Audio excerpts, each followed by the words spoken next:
Hello दोस्तों, आज हम बात करेंगे ब्लॉकचेन टेक्नोलॉजी पर। ब्लॉकचेन एक ऐसी टेक्नोलॉजी है जिसने 2009 में बिटकॉइन, 2015 में इथेरियम जैसी क्रिप्टो करेंसीज को जन्म दिया और आज की अगर मैं बात करूं तो मेजॉरिटी क्रिप्टो करेंसीज ब्लॉकचेन पर बेस्ड है। इसके अलावा NFTs यानी नॉन फंजिबल टोकन जो रिसेंटली बहुत ज्यादा पॉपुलर हुए वो भी ब्लॉकचेन का एप्लीकेशन है। इसके अलावा वेब 3.0 का कंप्लीट कॉन्सेप्ट ब्लॉकचेन पर बेस्ड है। पर क्या हम जानते हैं जो ब्लॉकचेन इतने इंटरेस्टिंग एप्लीकेशंस ला रहा है वो टेक्नोलॉजी है क्या? अगर नहीं तो बने रहिए इस वीडियो में, क्योंकि आज हम समझने की कोशिश करेंगे ब्लॉकचेन टेक्नोलॉजी को, ये कैसे काम करता है, इसके क्या फायदे हैं, क्या नुकसान है और आज की डेट में ये कौन से रियल लाइफ प्रॉब्लम्स को सॉल्व कर सकता है। Welcome to psycho gadgets. यहाँ हम बात करते हैं साइंस की, इनोवेशंस की, गैजेट्स की।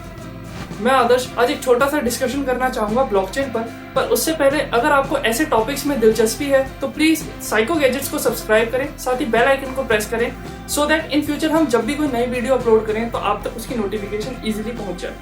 ब्लॉकचेन, जैसा कि नाम से ही पता चलता है, ब्लॉक्स की एक चेन है जहां एक के पीछे एक ब्लॉक जोड़ के एक लंबी चेन बनाई जाती है जिसको हम ब्लॉकचेन बोलते हैं। इसको थोड़ा डिटेल में समझने से पहले ये समझना जरूरी है कि ब्लॉकचेन काम क्या करता है और इस ब्लॉकचेन में इन छोटे छोटे ब्लॉक्स का क्या काम होता है। मान लेते हैं एक क्लास है जिसमें कुछ 60 बच्चे पढ़ते हैं और मुझे उनका डेटा कहीं पे स्टोर करना है, तो मैं क्या करूंगा, एक टेबल बनाऊंगा और उसमें हर स्टूडेंट का डेटा फिल कर दूंगा।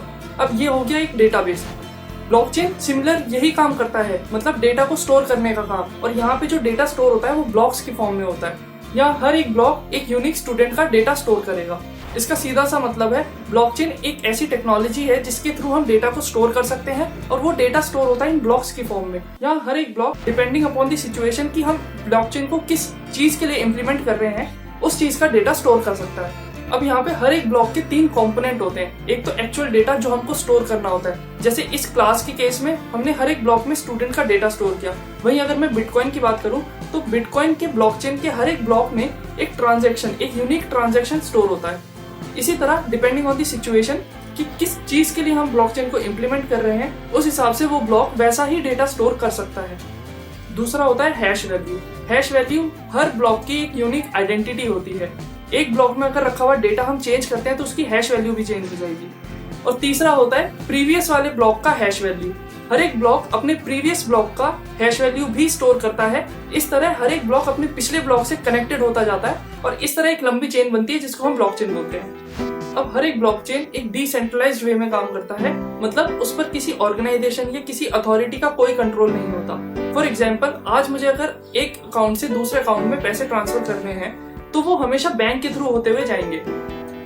मैं अपने घर से बैंक जाऊंगा, एक चेक डिपॉजिट करूंगा और बैंक का स्टाफ मेरे अकाउंट से उतना अमाउंट पैसा किसी और के अकाउंट में ट्रांसफर कर देगा। या फिर मैं ऑनलाइन ट्रांजैक्शन की बात करूं तो आपने कई बार ये एरर मैसेज देखा होगा कि बैंक नॉट रिस्पॉन्डिंग या बैंक का सर्वर डाउन है तो पैसे ट्रांसफर नहीं हो सकते।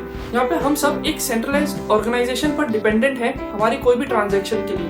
यहाँ पे बैंक हमारे हर एक ट्रांजैक्शन को मॉनिटर करता है, उसको वैलिडेट करता है, तब जाके पैसे ट्रांसफर होते हैं। पर बिटकॉइन के केस में ऐसा नहीं है। बिटकॉइन के केस में 2 वॉलेट चाहिए, एक सेंडर का वॉलेट, एक रिसीवर का वॉलेट, और सीधा बिटकॉइन ट्रांसफर हो जाता है। और ये जो ट्रांजैक्शन है ये एक नए ब्लॉक के रूप में बिटकॉइन की ब्लॉकचेन में ऐड हो जाती है। तो बैंक वाला पूरा सिस्टम एक सेंट्रलाइज्ड नेटवर्क है, जबकि बिटकॉइन वाला पूरा नेटवर्क एक डिसेंट्रलाइज्ड नेटवर्क है। यहाँ पे कोई बैंक नहीं बैठा हुआ एज अ मिडलमैन जो हमारी ट्रांजैक्शन को मॉनिटर कर रहा है या फिर वैलिडेट कर रहा है। अब इस डिसेंट्रलाइज्ड नेटवर्क के बहुत फायदे भी हैं, क्योंकि यहाँ पे कोई बैंक नहीं है एज अ मिडलमैन, तो हमारे ट्रांजैक्शन काफी फास्ट हो जाते हैं क्योंकि यहाँ पे एक मिडलमैन हट चुका है। सेकेंडली, एक ब्लॉकचेन नेटवर्क में जितने भी कंप्यूटर्स रहते हैं उनको हम नोड बोलते हैं। तो एक नेटवर्क में जितने भी कंप्यूटर्स हैं उन सबके पास ब्लॉकचेन की कॉपी रहती है। इससे डेटा ट्रांसपेरेंसी बढ़ती है और एक सेंस ऑफ ट्रस्ट जनरेट होता है। अब हमें किसी ऑर्गेनाइजेशन पर डिपेंडेंट नहीं रहना। अगर हम उस ब्लॉकचेन का हिस्सा हैं तो हम अपनी ट्रांजैक्शन खुद से वेरीफाई कर सकते हैं। इसके बाद जो सबसे बड़ा एडवांटेज निकलता है किसी ब्लॉकचेन नेटवर्क का वो है इसकी डेटा सिक्योरिटी। ऐसा माना जाता है कि एक ब्लॉकचेन को हैक करना नियर टू इम्पॉसिबल होता है। अब हैकिंग से मेरा मतलब है कि एक एग्जिस्टिंग ब्लॉकचेन में जाके किसी एक ब्लॉक का डेटा चेंज कर देना या कोई एग्जिस्टिंग ब्लॉक को ही गायब कर देना या कोई ऐसा फ्रॉड ब्लॉक आगे जोड़ देना। अब इन तीनों ही मेथड से डेटा इनकंसिस्टेंसी जनरेट होगी जिससे पूरा ब्लॉकचेन खराब हो जाएगा। अब एक एग्जांपल से समझते हैं कि कैसे एक ब्लॉकचेन इन तरह की प्रॉब्लम्स को सॉल्व करता है। मान लेते हैं मेरे पास एक खजाना है जिसको कुछ हैकर्स लूटना चाहते हैं। अब मैं इसमें 3 लेवल की सिक्योरिटी लगाना चाहता हूँ ताकि मेरा जो खजाना है वो सेफ रहे। लेवल 1 में मैंने अपने खजाने को डिफरेंट लोकेशंस पर स्टोर कर दिया। लेवल 2 में मैंने हर एक लोकेशन पर जाके एक तिजोरी रख दी और उसके अंदर अपना खजाना डाल दिया। और लेवल 3 में मैंने हर एक तिजोरी के बाहर सिपाही खड़े कर दिए। अब मैं मान सकता हूँ कि मेरा जो खजाना है वो हैकर से सेफ रहेगा। अब इसको ब्लॉकचेन के पॉइंट ऑफ व्यू से समझे। लेवल 1 सिक्योरिटी प्रोवाइड करता है डिसेंट्रलाइजेशन। अब यहाँ पे कोई ऐसा सेंट्रल ऑर्गेनाइजेशन नहीं है जहाँ पे जाके हैकर सबका डेटा चेंज कर सकता है। ये एक डिसेंट्रलाइज नेटवर्क है जहाँ पे हर एक नोड के पास ब्लॉकचेन की कॉपी रखी हुई है, तो हर एक कॉपी को चेंज करना नियर टू इम्पॉसिबल हो जाता है। लेवल 2 सिक्योरिटी को इंश्योर करता है क्रिप्टोग्राफी। एक ब्लॉकचेन नेटवर्क में जो भी डेटा स्टोर किया जाता है वो एनक्रिप्टेड फॉर्म में स्टोर किया जाता है। अब मान लेते हैं किसी एक हैकर ने बहुत टाइम लगाकर एक ब्लॉक का डेटा डिक्रिप्ट कर लिया और उसने उस ब्लॉक का डेटा चेंज कर दिया।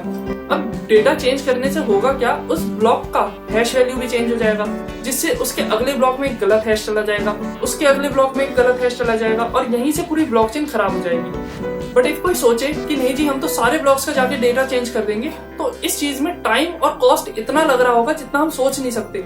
आज अगर बिटकॉइन की बात करें तो उसमें millions and millions of blocks हैं।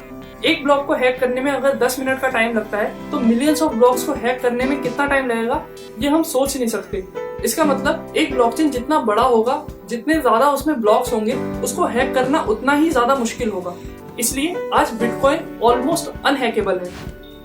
लेवल 3 सिक्योरिटी को पूरा करते हैं माइनर्स। माइनर्स वो कंप्यूटर होते हैं जो किसी भी पर्टिकुलर ब्लॉक को ब्लॉकचेन में ऐड करने से पहले चेक करते हैं कि वो ब्लॉक वैलिड है या नहीं। अब इसमें कंसेंसस रूल अप्लाई होता है, जहां हर एक कंप्यूटर वैलिडेट करता है चेंजेस को और अपना एक डिसीजन देता है। अगर 50% से ज्यादा कंप्यूटर्स फेवर में वोट करते हैं तभी वो चेंजेस अप्लाई होंगे, वरना उनको रिजेक्ट कर दिया जाएगा।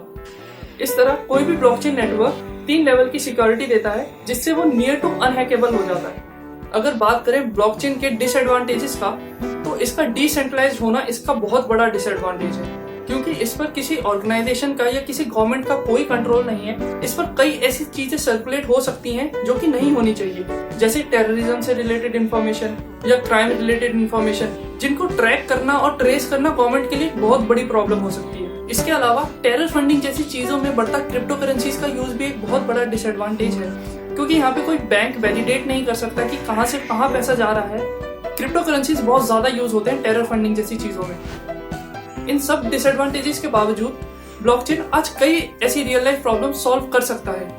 क्रिप्टो करेंसीज जो आज डिजिटल करेंसी में काफी ज्यादा यूज होती हैं। एनएफटीज रिसेंटली पॉपुलर हुए एनएफटीज यानी कि non fungible tokens digital asset की ओरिजिनलिटी बताने में काफी ज्यादा हेल्पफुल है।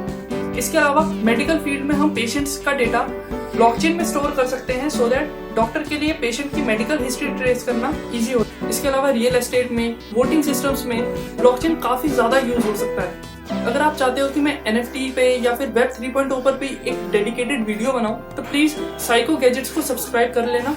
आज की वीडियो के लिए इतना ही रखते हैं। अगर आपको इस वीडियो से कुछ भी सीखने को मिला है तो प्लीज इस वीडियो को लाइक करो, दोस्तों के साथ शेयर करो।